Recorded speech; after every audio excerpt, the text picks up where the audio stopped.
Hello, everyone. My name's Tom Stocks. I'm the sort of creative talent program manager here at Creative Youth. I'm really excited that we're here back doing our webinars and stuff. I go by my pronouns are he, him. I'm wearing glasses, a blue hat, and a Polaroid jumper as well for anyone who has any sort of visibility needs as well. But yeah, the creative talent program has been just been a huge success recently. We've got a lot of press around it. We've got, our artists that we are supporting at the moment as well are really coming along with their projects. But just a little bit about the Creative Talent Program is there's loads of different strands to it. The main strand is we support three artists/companies throughout one year program, and we give them mentorship, we give them funding, and we also give them sort of workshops, business workshops as well. But alongside that strand, we set up So You Want to Work in the Arts, which is something that we've been doing for a little while now. It started in the festival, which is Fuse International, and it's carried over into these webinars, which are us basically making these amazing conversations about things that need to be discussed in the arts and not trying to shy away from sort of difficult conversations that need to be had, like tonight's conversation. We've also done things like Black History Month in terms of what's not taught in schools. We've done breaking stigma with mental health. We've done Asian representation in film, TV, and just the arts in general. Loads of different stuff. If you want to catch up on any of that, I'll put a link in later where you can catch up on any of our webinars that you have previously. But without further ado, you don't want to hear me waffling on. Let me introduce you to all of your amazing sort of guests this evening. We've got Michelle Payne here, who's going to be your host. We've also got Tabby Lam, Yushiku, and Emmy. So I'll hand it over to you, Michelle, who's going to be your host this evening. Thank you very much. Yay! Hello, everybody. Look at all these lovely faces. Hi, everybody. I am Michelle Payne, pronouns she, her. I am a playwright and director with ADHD. I am early 30s, however, that is very difficult to believe, I promise you. I probably look not a day over 29. And I've got blue eyes, long, blondie, browny hair, lots of highlights, white t-shirt with Billie Eilish, graffitied in neon green and orange. And I will pass over to Emmy. Hello, everyone. I'm Emmy. Most people know me as Emmy P. I am a writer, spoken word artist, and I have ADHD. I'm early 30s and I have very messy hair, and I'm wearing a denim shirt today. She, her pronouns. Don't know if I said that. Cool. And let's hear from Tabby. Hey, everyone. I'm Tabby. I am an autistic writer, director, performer, general dog's body around theatre and the arts. I am also in my early 30s, though you'll probably believe it from me. I have curly grey hair and I'm wearing a top with like hearts all over it, and I have green glasses. Yeah, I'm very excited to be here. Yay, thanks, Tabby. I'm passing to Yushiku. Hello, I'm Yushiku. My pronouns are he, him. I am a multidisciplinary artist and writer from Manchester, and I'm currently working on a project called Unmasked, which challenges language around artistic identity and artistic authenticity through comedy, hip-hop, theatrical monologue, and there's also an exhibition alongside it as well. I am a white male with curly brown hair, and I'm wearing a grey sweatshirt type thing because it is absolutely freezing in the north. Amazing, thank you so much. Okay, so we've got some questions here that I would love to chat through. And the first thing is, I was quite a late diagnosis to the team neurodiverse. Lots of people nodding their heads. And I am going to ask all of you, how did you realise you were neurodiverse, and how has that affected your journey into the arts? Because I know for a fact I was diagnosed with like anything else before this was a thing of before realizing what it was. And again, I'd worked quite consistently before before I was diagnosed officially, and I have been diagnosed officially now. But for ages was self-diagnosing because I didn't know how to get a diagnosis. Cool. So how did we realise? Obviously, why have we put loads of neurodiverse people trying to ask each other questions? I'm just going off on a tangent already. Please keep me on track. I was about to dive in and I was like, wait, are we meant to be doing this? I don't know what I'm meant to be doing. Oh my God, ADHD and brain, what's happening? But I would say that I think your story is very common for a lot of people in our industry, especially for women, queer people, people of color, people who are less likely to be diagnosed younger because we're just told that we're a problem instead. So I am currently still self-diagnosing and still waiting for any sort of actual diagnoses of things because the NHS is at its breaking point, and it was 100% extended time in lockdown that made me realize, oh, my brain works very differently to other people, and suddenly being relieved that I wasn't surrounded by noise and people all the time and being like, oh, maybe I'm not an extrovert, maybe all of that stuff really stresses me out and I've been masking for years, who knew? So that's very much me. I'm still little baby neurodiverse kid trying to figure it out as I go along and work out from wonderful people like you, Michelle, who are very open about your journeys and stuff on Twitter so that I can steal coping techniques and different working mechanisms and things. Yeah, that's it. Who knows? Like, who knows? Who knows how we cope? But we'll work it out. We'll work it out together. That's really fair. I think that's it. That's exactly, really weirdly, it was the start of lockdown where it went quiet. And yeah, I think it's things like not realizing that you like that other people don't hear constant like noise during the day. People just don't hear that. Like that really threw me. But Emmy, tell us about how you realized you were neurodiverse. So for me, it was a process that started quite early on, but it just didn't get a resolution until much later. So I suppose that my behaviour and my personality became more of an issue in a public setting as I was growing up. So as soon as I hit puberty, it was very noticeable that I was different to my peers. I was highly emotional, couldn't control my emotions at all, appeared very extroverted, but actually hated the outside noise, very forgetful, very disorganized, terrible timekeeping, addictive patterns with food, alcohol, everything. I mean, the list goes on.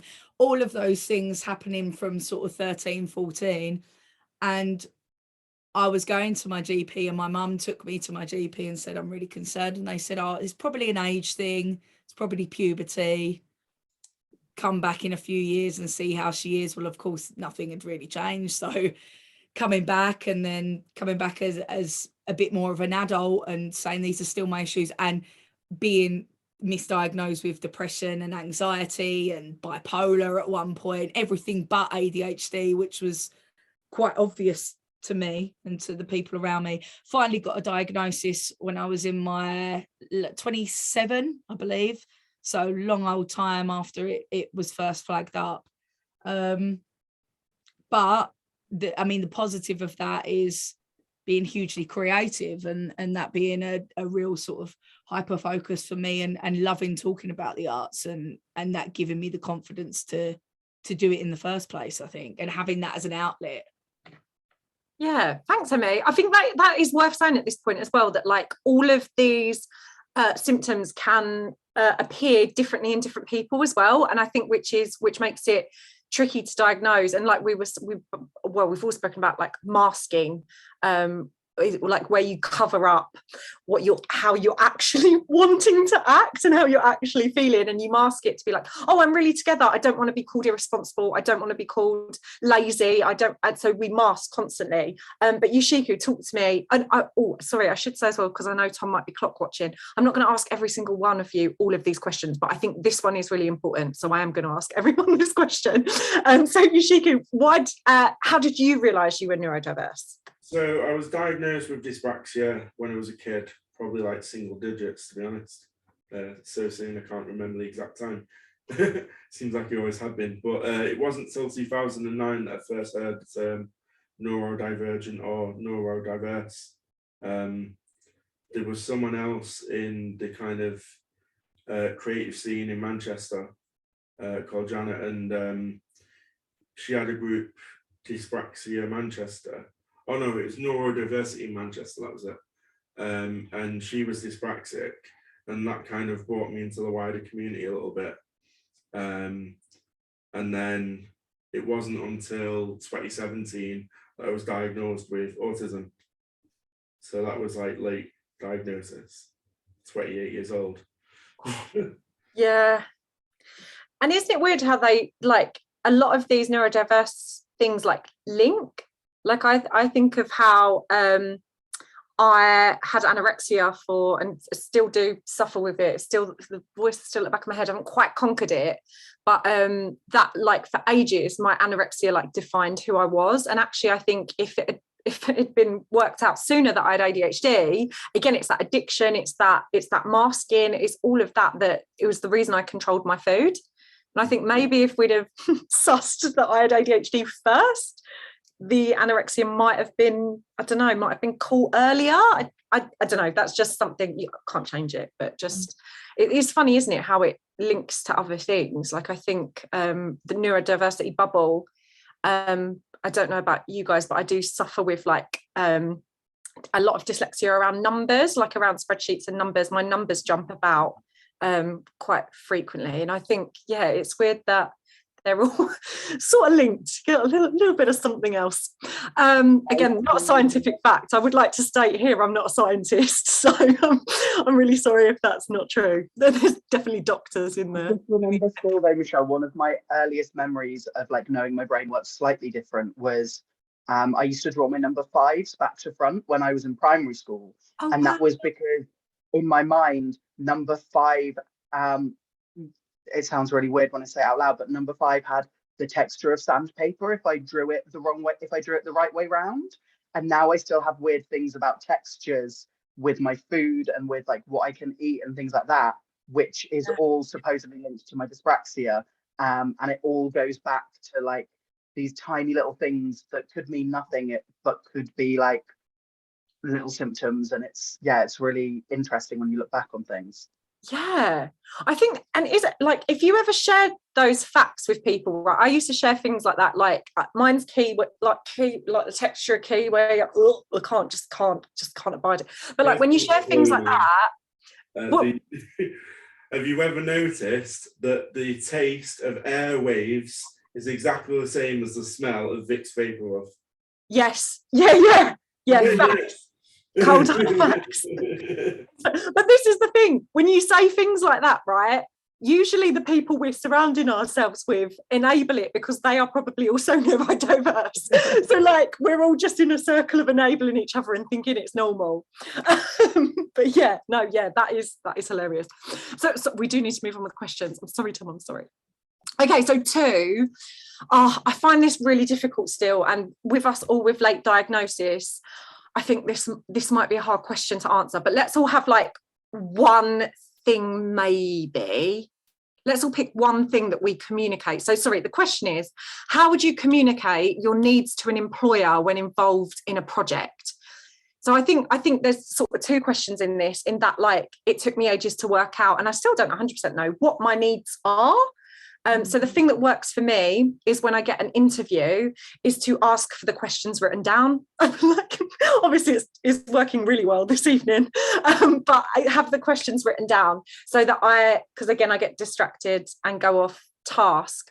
So if I have the questions written in front of me, I can keep looking back to it and make sure that I don't start talking about like my nan's goldfish in 2007, just to have that written down. But yes, let's go. Yushiku, how do you communicate your needs to your employer when involved in a project? I've been quite lucky that, like, in recent terms, it's been something that's been taken care of from a neurodiversity standpoint.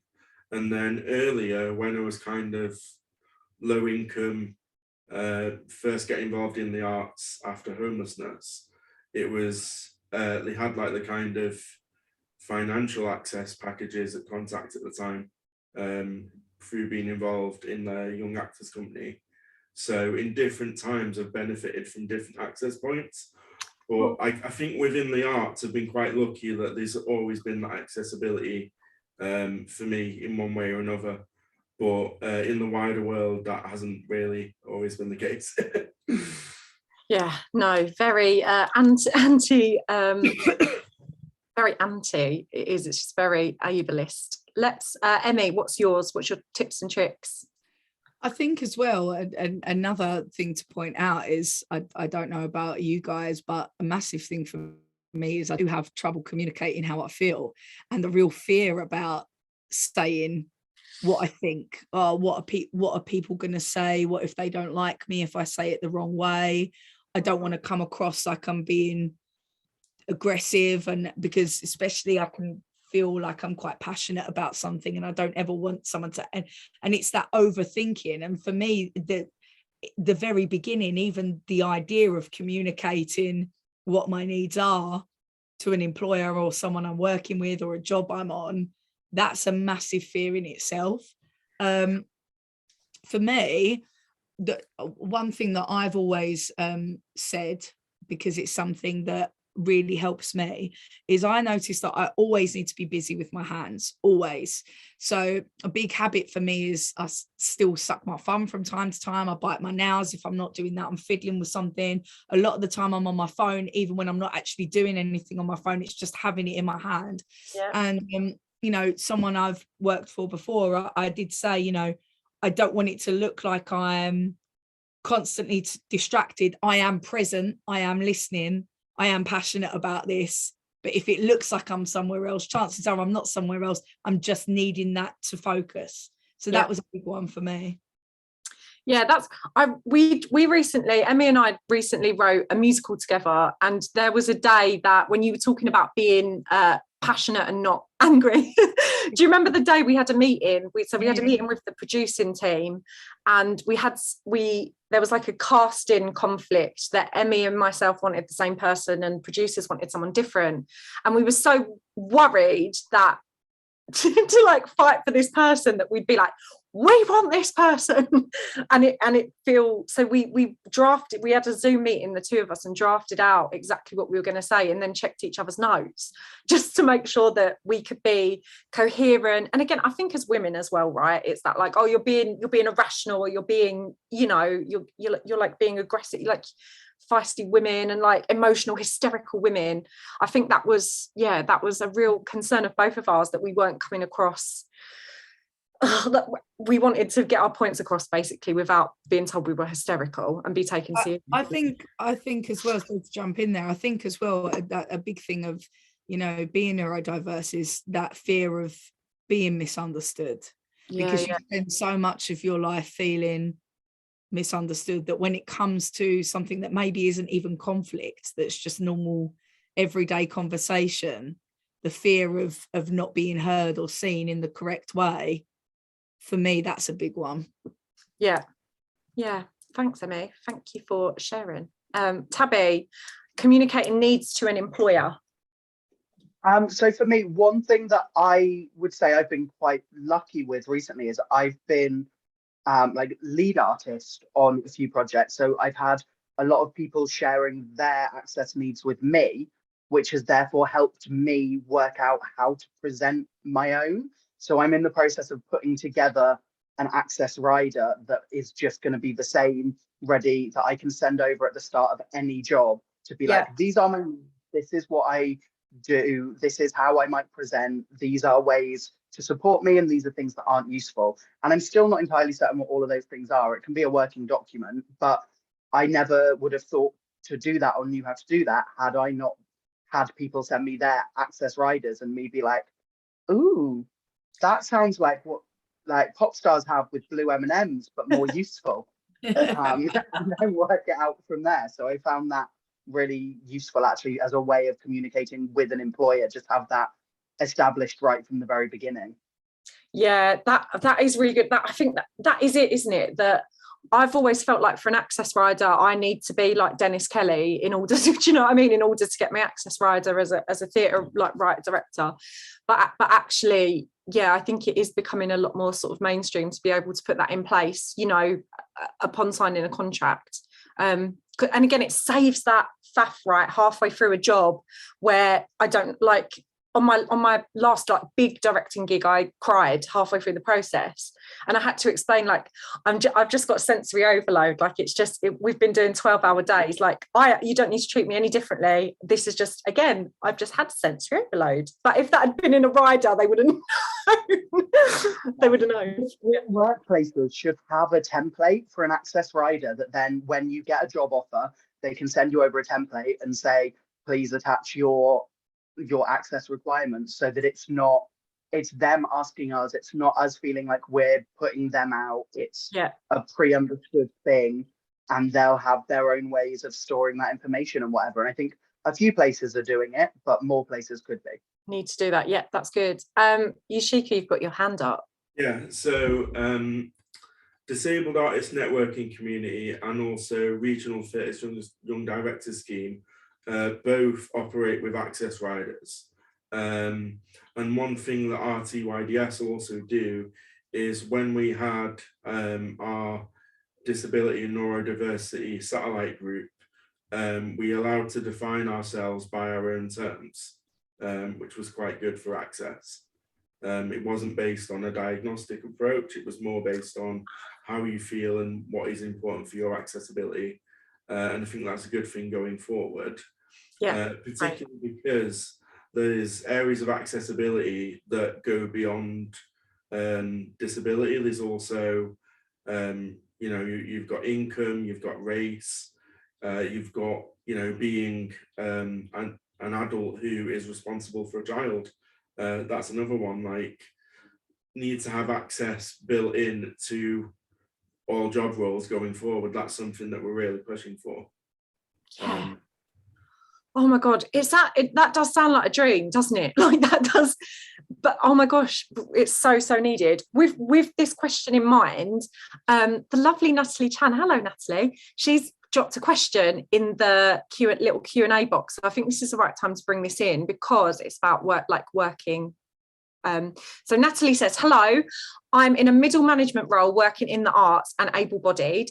Do you have any advice on influencing upwards and from within to ensure organisations do what they can? For example, agreeing to share interview questions in advance with supporting neurodiverse freelancers and artists. So yeah, what can Natalie do in the middle management position? So I think that's the first thing, right, is to push to have access included from the off, like again, so that you've got your profile of your person and we don't have to be like, oh, plus here's an extra thing I need to give you. It's something that's already there for us to fill in. Anything else? I think the advantage of already being within an organisation, you will have the HR department and they'd be good to talk to about this type of thing, of just, you know, getting the correct training and getting the understanding. Because I think a training on understanding accessibility alone is worth its salt. Yeah. And I would say make sure that learning disseminates throughout the company as well. It's not just the HR person who understands access, but they then train all line managers to be able to deal with people with access needs as well.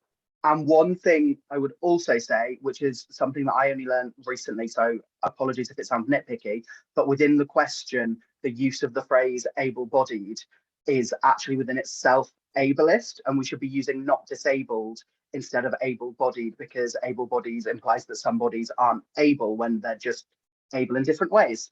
And that's something I only learned recently as well. So I thought I would raise that. Oh, yeah, that's really interesting. I would have. Yeah, that's bad, isn't it? Okay, cool. Thank you, Tabby. Every day is a school day.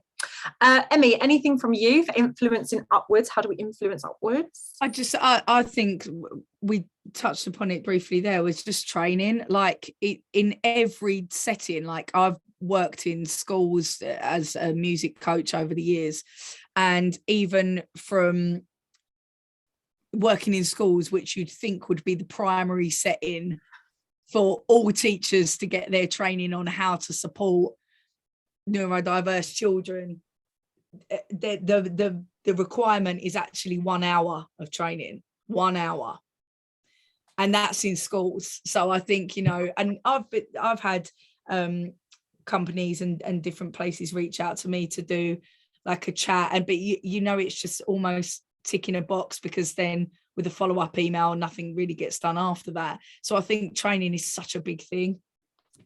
Yeah, something I'd love to throw in as well that I've been thinking about, I've been talking about it a lot lately actually, is that with my current Arts Council bid, I put in to have a whole day paid evaluation process, because this access thing, like we're all saying, like, oh, I've only just learnt this recently, all of these things that we're kind of like is popping up, sometimes you know with hindsight. So at the end of a project, for everyone to have a paid evaluation day, I've been like, oh, do you know what? I cried in week 3, but I'll tell you why that was. This triggered me, this triggered me, this triggered me. So going forward, I now know that this is what I need.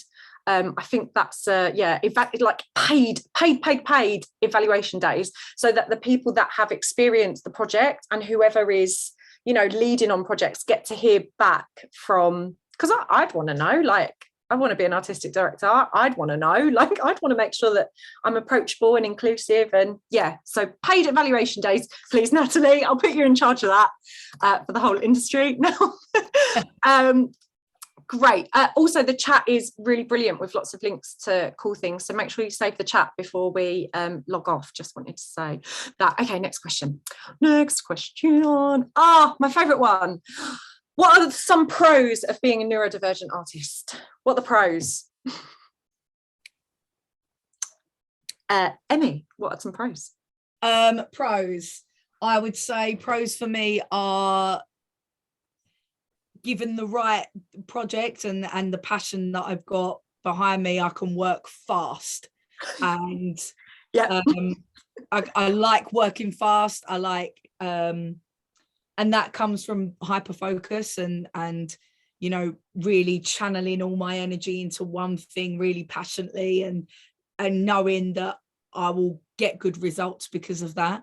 I would say another pro is bursting with ideas. They're not all necessarily right, a lot of them not helpful, but one of them tends to be a glorious one amongst all of the colourful, mindless ones. So yeah, I would say being bursting with ideas, having extreme hyper focus, and also being, you know, having the creativity and the guts to be a bit impulsive with decisions as well, to say, fuck yeah, I'm just going to try that, you know? And yeah, that's one for me. Yeah, we talk about being addictive. I'm obsessed with my hyperfocus, and we'll talk about the cons in a minute, but I am absolutely, like, I'm addicted to my projects. Like, I'm absolutely, again, Emmy knows, she gets the WhatsApps, but like ideas ping, ping, ping, bounce off the walls. And yeah, that ability to work quickly with lots and lots of inspiration is something that I am obsessed with. And I'm so grateful that I do have, and as much as the cons that come with it, that is something I'm very, very, very grateful for. Tabby? I would just say that we often have different ideas. Basically, our brains work in different ways, so we're going to come up with different ways of telling stories and different ways of presenting stories and archetypes on stage or in our work in whatever way it is, whether it's through how we're telling a story or how we're approaching a character. We're going to be coming at it from a non-neurotypical central point of view. So we're more likely to have, I guess, just varying output. And I also find my levels of empathy are, I always tie it into my neurodivergentness, but I think partly it's also to do with my transness. But like levels of empathy and understanding for like fictional characters and stuff is quite high, so that can translate really well into creating 3D characters and well-rounded stories. Oh, I love that. Yes, empathy. That's, again, something else that it was like, oh my God, you have a really high level of empathy. And I was like, yeah, thank you so much. I cry all the time. Yoshiko? What are the pros? I think the kind of brutal honesty that often comes with neurodiversity definitely helps. Particularly when you realise there's something that you struggle with because of your own neurodiversity, but then you recognise someone else being able to do something incredible, and rather than being like really arsey and being like, oh, I can't do that, you're like, you know what, someone just showed me a script and they're a musician and they've never written a theatre script before, but actually they're really good at actioning and I'm shit at it. So I want to point out that I know what it is, but they're fucking great at it without ever doing anything in the industry prior. Sometimes like natural talent exists, and when you notice someone that's good at the technical shit, give them a boost. Because I think knowing your strengths is good, but knowing your weaknesses and being able to work with others to kind of help each other in areas of weakness and strength together is very important. I'm a big believer in collaboration.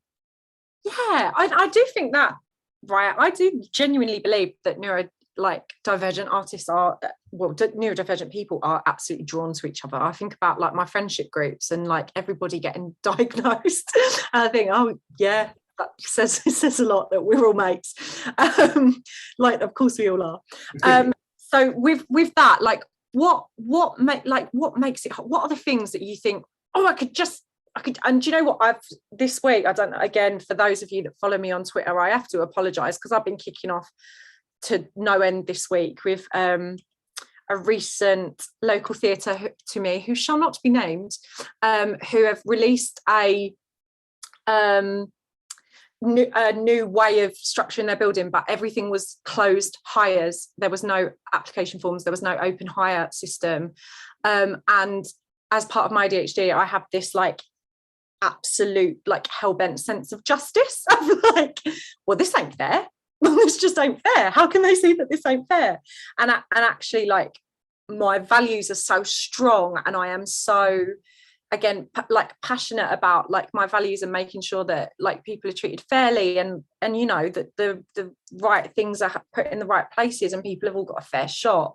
That yeah, it's that sense of justice for me. I remember reading like an infographic about ADHD that was like, I get told off a lot for speaking up against things like that. It's like, oh, if Michelle, you're causing a bit of trouble there. And I'm like, well, I'm going to cause trouble because it ain't right. Again, I had a sexist production manager on one of my jobs in January, who called me a stupid effing female director, like behind my back to some student ASMs. And I kicked off about that. Like, it's just, I will kick off. If something ain't fair, I will kick off. So yeah, so that's my, I guess it is a pro in the long run, probably, if I'm helping people with it, but it's a con in that I get myself in lots of trouble for, I'm very impulsive about mouthing off. Tabby, what's hard for you? I mean, I was going to say very similar. I am also a gobby little so-and-so on Twitter, and do not know when to let things go. I would also say, I mean, for me, so much of this industry is reliant on two things. It's reliant on you being really, really good at filling out forms and being really, really good at speaking to people one-on-one and making them remember you and like you. And I'm shit at both of those things.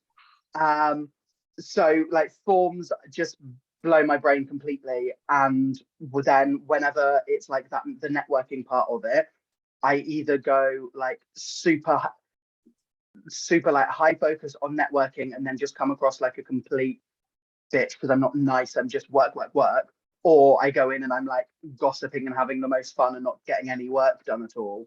And this industry isn't set up for people who just have different understandings of like social cues and how to pick up on certain things, and just the way that the language of the way that the industry is structured. You have to go through all of these certain loops and all of that, and it's often from a very neurotypical setup.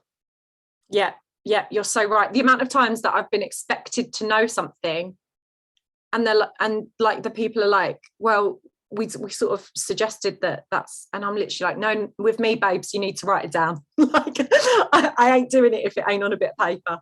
Yeah. And like, I'm really bad with people speaking in like metaphors or speaking around a subject. Like, I need you to be really direct with me, otherwise I will not understand what you're talking about. Like, I'm really sorry, but I'm not going to get a hint. If you're subtly hinting that you want me to go away, just tell me to, and that's fine. Yeah, I'm with you there. I am with you. Yoshiko. Yeah. What is the bit that you find frustrating being neurodiverse? What's one of the most frustrating things? I would say as well, it would be forms, much like Tabby, but that's where having someone who's really good at accessibility is absolutely key. And the Arts Council allowed me to use the person that they assigned me the first time, again, because I emailed them saying this person was really good, can I use them again? And they said, yeah, just get their rate and then send us a quote and jobs are good. And that was very useful. If there's someone who can advocate for you or write in a way that puts your thoughts across when you're not really good at all that box ticking and form filling, it can be very, very useful and very helpful. They've just put it in the chat, but Arts Council have access writers to help you with your bids, who are brilliant, and Arts Council like covers their fee. I've also recently applied for, I don't know if anyone else has this, I've recently applied for an access to work person to basically help me with personal finances, like once every couple of weeks, just to help me fill in like my own personal budgeting, because that's something I find, again, I told you numbers jump around. That's something I'd find very useful. Emmy, what's frustrating for you? I would say the biggest con is self-belief and self-esteem. When I think about the amount of brilliant ideas and projects that I've just sat on over the years because I've been too scared to do anything with it because of the fear of not being good enough, or again feeling misunderstood. And I suppose I know that that's a big thing with ADHD, rejection sensitivity, and you know, even though most of the projects that I've been involved with have been very positive, it's only been a couple of things that maybe haven't gone to plan that have really affected me. And you know, I suppose that comes with a lifetime of being told you don't really fit the mold and being the square peg in a round hole. It's kind of you get used to feeling not good enough. And even in recent projects, like even though me and you were, you know, working together recently a lot, and there will be something where an idea might come up and I know that I can do it, but my head says, oh, don't respond to that because that might be a stupid idea. And I hate that about myself, you know. I hate that is because I know it, but I don't know why I don't have the guts and the belief to put myself forward in that way more. I hear that literally like resonates with my soul, and I do wonder if it's because we're masking all the time, right? Yeah. We're worried that people are going to like find us out, even though there's like not really anything to find out about, except that like we are able to do all these things, but we have to work really exhaustingly hard to communicate and to, you know, to appear like we're listening, or to, you know, like I'm really listening to you. So that is something that definitely struggles. That, like, again, it's a little bit more than imposter syndrome. It's like the next level up from that. And the other thing is I have quite bad is the rejection sensitivity disorder, RSD, which obviously in this industry has really been helpful, isn't it? So I love it. Give me all the rejections. Okay, let's move on. 4, can organisations be doing better to be inclusive towards neurodivergent artists? I feel like we've answered that. Moving on. Tick. What advice would we give to any, I like this one, to any emerging neurodivergent artists starting out in the industry? What advice would we give them? This is a cute one. Yoshiko, would you like to start? Yeah, Some people will be pissed off when you speak frankly, but I'd rather have that than have fake people. And when you find real advocates, you do a lot more good work with other good people who are on your level. Find your tribe and you can't go wrong. Oh, I love that. Yeah, find your group of people that are gonna, yeah, you're gonna advocate and support each other. I love that. Emmy. I would say that the best piece of advice that I always stick by, and it's my mum used to say it to me all the time when I was growing up, and when I felt like I didn't, you know, oh, I was too much of this, of too much of that, my mum would always just go, channel that, because that's clearly what you're about, clearly what you're good at. So run with that. Ignore everything else, whatever it is that is poking out for you, that is whatever that is, channel it and run with it and put all of your energy into that, the thing that makes you shine. Yeah, that too much. I'm assuming we've all had that. Oh, you're too much, you're a bit much. Yeah, I am. I am a lot.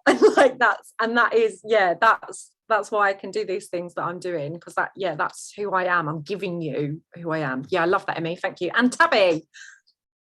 I would say just a combination of everything that Emmy and Ashiku has already said. So find your network, whether that's friends, whether that's other people you already know, whether it's going on Twitter and following different neurodivergent artists, connecting with neurodivergent support groups or creative networks, but then also accepting who you are and knowing that your differences are your superpowers. So whatever your brain does differently, utilize that to the best of your ability, and remember that those little things that set you aside, and they might make it harder for you to get into drama school or to go to uni and have a traditional route in, but you don't have to do that to get into the arts. You can do it in your own way, and there are artists out there who will support you to do that if you ask. I think that's really fair, right? Because out of all of us here, Yushiku, my apologies if I get this wrong, and Tabby, actually, apologies if I get this wrong, but I did like 1.5 foundation courses at drama school. I didn't even do that. And a half. Definitely, and a half, and like, yeah, that traditional route in, I really tried. I cannot tell you how much I tried. I really tried. I threw my heart and soul in. I thought it's what I wanted to do.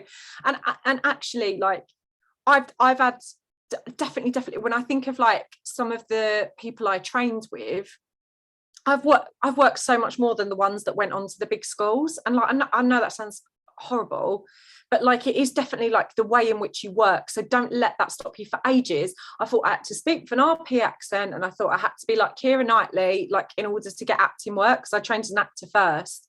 And that, oh my God, I wish someone had said to me, like, you just got to do you, hun. I wish someone had said that to me earlier, because I spent so long crying because I didn't get a recall at, you know, Lambda or whatever. But again, great if you do, but it's all just about making your own path, whether you go to these big schools or not. For me, definitely, it was, I loved the year training I had, but, you know, year and a half, but but it was enough. Like, it was definitely enough, because I knew who I was by the end of that time. Yeah, I think that's fair to say, right? The conventional methods, again, if our brains ain't conventional, we're doing this a lot, I'm really sorry. But yeah, cool. What positive experiences have you had from organizations who made you feel supported? This is a nice question. Have we had any? It's the question. Does anyone have one? Tabby?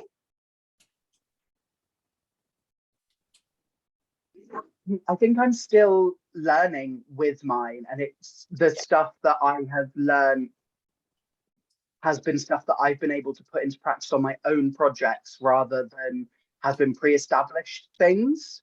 So I make sure that, like, people have, whoever, when I'm working, if I'm going on tour or if I'm doing a show, then everyone working on the show will put it into the bid that everyone gets their access inclusion training as part of it. Everyone gets mental health first aid training as part of it. We extend the hour calls for people as well. So you're not just called for like the hour of the show, but you're called for the time, and you're paid for the time it takes to do your makeup, to decompress, to get into character, those sorts of things that might take a bit longer. And it's about using, I guess it's about using the experience that you have, and listening to people as well, just asking people for their access needs and then actually acting on them and making sure that that's there from the very beginning, rather than as a last minute add-on. If you can afford it, it's got to be built into the budget. 100%. That is, yeah, budgets tell a story, and if your access ain't in your budget, then you don't care, because that's your story. You're like in it. I think the best sort of practice I've experienced, and again, I've not been allowed into a lot of venues, so yet I'm working my way in, but the Yard gave me an amazing interview process where everything was provided and clear, and there was enough time to prep. In terms of like interview, again, it was very, very basic when I think about it, but I maybe had like 14 interviews last year, and the Yard were the only ones that came forward and was like, we provide this for everyone regardless, so you don't have to ask. And the Mercury Theatre have been always been amazing to me, to be honest. The Mercury are good eggs, and if you ask them for something, they will move heaven and earth to try and make it happen. And I know that there's people who work in their office who are neurodiverse, and they have pretend deadlines. So they get their two deadlines. So they have their fake deadline and their real deadline.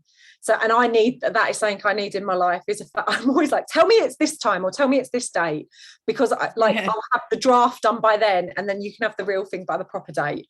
So yeah, fake deadlines are something I think that work amazing for me. And like Tabby said, implementing things within a rehearsal room or within a project. When I was working at University of Chichester, there was an actor who also had ADHD, and hadn't quite worked out his access yet either. So I was like, why do you think we take 5-minute breaks, like every kind of 75 minutes or so? Is because I am sensory overload. So I need to go 5 minutes, get outside, have a sip of water. That's why we take the 5-minute breaks as well as the 15-minute tea breaks, because my brain is going, whoa. So if like, let's work together for what you need in terms of like that. Like, I know that I need that. So yeah, I guess it's the like working out. And sometimes it's while you're in a process, right? Which is why I think the evaluation is so important. But yeah, my 5 minutes do me wonders. Yoshiko, positive experiences. Which organisations have made you feel supported? Yeah, so RTYDS with the self-describing access and implementing that within their manifestos for any individual project works really well. Disabled Artists Networking Community are speaking with Access to Work and Department of Work and Pensions all about accessibility and the importance of not just access riders, but of them speaking to each other, because sometimes people aren't given the correct advice because the different departments within government don't speak to each other and don't actually know the policies that affect disabled people. Yeah. So by having a combined approach of getting everyone to talk to each other so everyone's all on the same page, that's something that seems like common sense, but Dank are pushing for it, and it's a work in progress. Yeah, again, that's it. It does all feel like baby steps at the moment, but there are good people doing good things in the right places, so I'm glad we can highlight that. Thank you so much for sharing. And Emmy, positive experiences in organisations. I would say that on the whole, lots of positive experiences, but then I'm also aware that a lot of the work I do tends to be at mental health or ADHD events. So I'm also aware that is at the forefront of who they are and what they're about. So and not necessarily a positive for me, but something I saw very recently that I thought was brilliant is a couple of theatres and theatre companies have now started doing social stories that they are giving out to anyone who is either coming to the theatre or anyone who's coming to work with them. So literally a step-by-step of what to expect from the company, what a day might be like to work with those people, and what your surroundings will be like, which I think is, you know, great. Yeah, that's amazing. I tell you where I've read one of them. I read Clean Breaks for Typical Girls. Right. It was gorgeous, and like, oh my god, it had me at the bright colours. So I was like, oh, what is this? And read the whole thing. But yeah, those packs of like where it's really clear of what the Bush website as well. The Bush website is really good for like again, I'm from my perspective, from ADHD specific perspective, it tells you like when you enter the building what you expect to see. Like their page of how you access the building is really clear and really strong. We've got a question in the chat, and we're on the last 5 minutes, right? Oops, sorry. Okay, question in the chat. How do you overcome the fear of rejection and motivate yourself to work on your projects when you're worried about your work not connecting with the wider public due to your neurodivergency? Ooh, overcome the fear of rejection. Oh, mate, I just really cry and tantrum. I feel the fear and do it anyway, and it's again, there's no rhyme or reason other than just being so bloody strong-willed that I think, why shouldn't I get this? You do just have to gear yourself up to that mindset. And again, like I think I had 70 odd rejections last year because I counted them all. But it's their loss, mate. It's their loss. Emmy.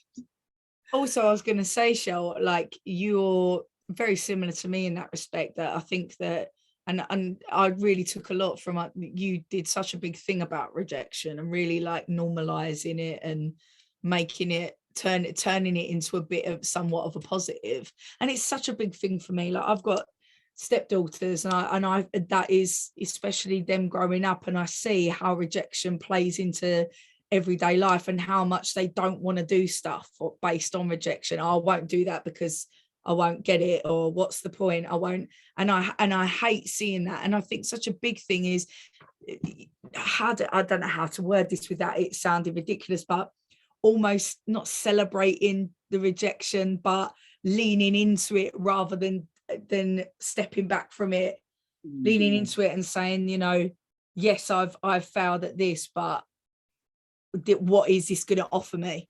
Yeah. I mark all of my rejections, so I have a rejection pot, and depending on how much I've earned that year, either a £5 goes into the pot for every rejection, or £1 goes in for every rejection, and then at the end of the year I treat myself.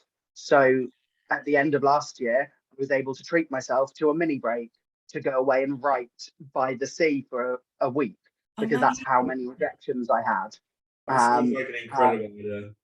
But there's different ways. I think I've suggested that to people before, and also like there's a level of privilege there of the amount that I can put in and the amount that I am working and the amount of ones that aren't rejections, but it's still over 100 rejections a year in order to have a career that is still sustainable and still making work. And yeah, it was a way for me to reframe that and just make rejection something to look forward to a little bit as well.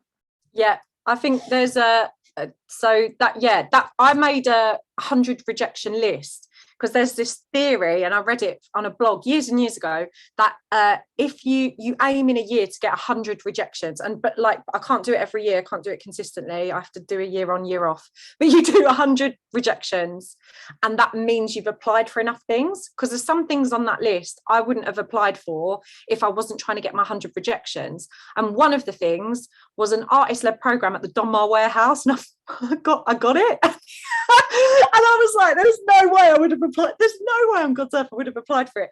And it's like laws of probability, right? If you're applying for that amount of things, something will come back. But I mean, there's a certain level of like stamina to fill in that amount of forms. We've said that we struggle with forms, to fill in that amount of forms, videos, pitches, like that's a lot of, again, that's why I have to do a year on, a year off, because you get like application fatigue. Yoshiku. Pardon? Sorry, I was just going to jump in there, but Yeah, sorry, Yoshiku. Fear of rejection. How do you motivate yourself? I don't know. I'm Mancunian. We don't really get fear of rejection. We just kind of get on with it. We're too much ourselves to worry about what someone thinks of us. Yeah. Yeah, that's it though, isn't it? Like, that's, again, if you want to do it and you want to work, like, again, I think for me, I don't, and I'm assuming we're all lovely, passionate people, that the need for the project exists more than my ego of rejection. Oh yeah, like absolutely. I just got to stop. Yeah, but yeah, that's one thing I do, like, I used to do it every morning, but now I've got too busy to do it every morning. So now I do it at least once a week, is just meditating on the type of work I want to be doing, the type of people I want to be working with. Yeah. And it's amazing how much just kind of putting it out into the universe and opening your heart and your mind to the possibility of it happening kind of increases the possibility, because you're already on the energy level of, you know what, I want to collaborate, I want to meet people, and it just happens, and it's awesome. Like, a positive mindset definitely is a difference changer, because I spent a lot of my 20s being depressed as fuck, and it's not fun. Yeah. Having a supportive network means a difference, or like above anything. Have a good support network. Yeah, I think that is a gorgeous note to finish on. Thank you so much, Yashiku. So yeah, I think that meditating on like what you actually want. I do a lot of like stuff on post-it notes and drawing and doodling of like manifesting what I want. Also, like, for those of you on Twitter or Instagram, following the right people. And if people get, like, people are not aiding what you want to make, like what you want to put out, get rid. Someone once said to me, like, your like Twitter retweets should represent the type of artist you want to be. And like, I think that's like to have a bit of a curated like timeline of yeah, and that's your support network, the type of work you want. And if you know where you want to be, that'll beat the rejection and the fear and the imposter syndrome. Wicked. We've been asked to put our socials in the chat, so we're gonna drop that now. Thank you, Tom. Well done. Honestly, well done, guys. It was just all of you just speak from the heart, and your experiences, I think, are really helpful for everyone. I have asked them, to put their socials in there. Please go follow them all. They're all doing incredible things. Well done. I'm lucky enough to know most of them, and yeah, just they're just doing such incredible work, and I have been trying to keep up with everything they've been saying by putting all the links in the chat and stuff like that, so please go and have a look back at some of the stuff I've put in there. It's referencing what everyone's been speaking about as well. But yeah, thank you so much for everyone attending. I have put something there, just a bit of a feedback form. Who wants to put any feedback, please put it in there, or email myself, or any of the team as well. Any questions you want, we can do that as well. But yeah, thank you so much, everyone. Thank you to Michelle, thank you Tabby, thank you Yashiku, and thank you Emmy for joining us this evening. Thank you everyone for tuning in as well.